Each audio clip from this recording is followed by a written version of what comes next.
Okay, so now we are at the next phase. You're going to need a few things. You are going to need a hammer. You're going to need some sort of a stud finder. Obviously a ruler, screwdriver to take the outlets off. You're going to need the chalk with the chalk, so you can mark your lines, and you're going to need some nails. So what I did is I started from one corner, eye level, and trying to figure out where my studs are. I will tell you, you got to love construction. There's, the studs should be 16 inches apart, and they never are. So you can't rely on that.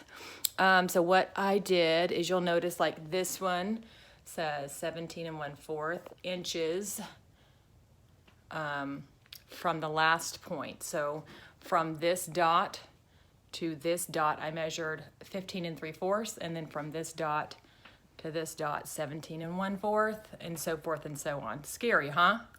But what I also did was I took a nail and I verified that that was the stud. So there's a hole that I verified every single one. Very important, because when you're hanging shiplap, you definitely want to make sure that it's not heavy, but you want to make sure that the boards aren't going to pop on you. And then what I did is I did it on the top, and I also verified it on the bottom.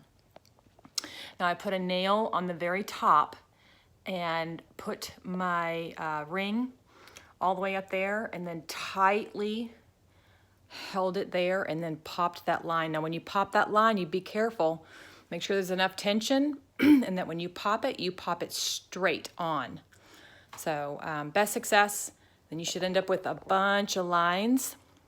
Also very important, if you haven't done this before, is when you are looking at the chalk, there's different types of permanency chalk.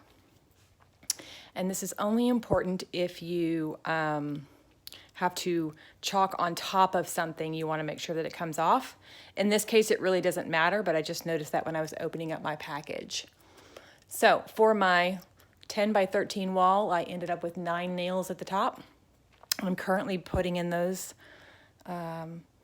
stud lines so that I follow that correctly, and we'll move forward from there.